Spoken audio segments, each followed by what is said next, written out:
বানাবো egg roll. আমি ময়দাটা চেলে মেখে নিয়েছি, মেখে 3টে লেচি আমি করে নিয়েছি। 3টে এগ রোলই বানাবো, সেই কারণে আমি 3টে লেচির মাপে আমি ময়দাটা মেখে নিয়েছি। এবার আমি বেলে নেব, 3টে লেচি আমি বেলে নেব। 3টে ময়দার লেচি আমি বেলে নিয়েছি। একই সাইজে, একটু রুটির থেকে একটু বড় বড় করে নিয়েছি। এই আর একটা,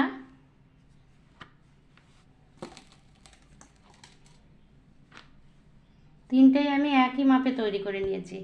এবার একটু আমি ছেঁকে নেব। গ্যাস জ্বালিয়ে চাটু বসিয়ে দিয়েছি, চাটুটা একটু গরম করে নেব। একটা আমি দিয়ে দিয়েছি।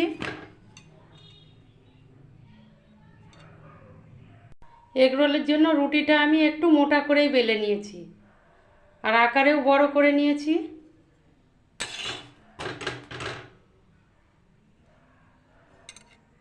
একটা আমি ভেজে নিয়েছি, আর একটা দিয়ে দিয়েছি। আমি আগে এমনি ভেজে নিয়েছি, এখন একটু তেল দিয়ে ভেজে নিচ্ছি। একটা রুটি আমি ডিম দিয়ে ভেজে নিয়েছি। এইভাবেই 3টেই একবারে ভেজে নেব।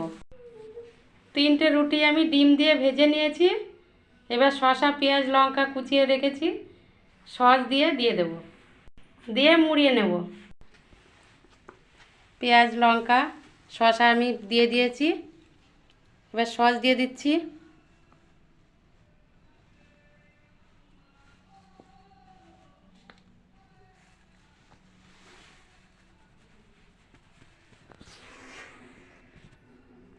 তিনটে এগরোলই আমি মুড়ে নিয়েছি। দেখো তোমাদের কেমন লাগলো অবশ্যই কমেন্ট করে জানিও। আজকের মতো এই পর্যন্তই, দেখা হবে পরবর্তী ভিডিওতে।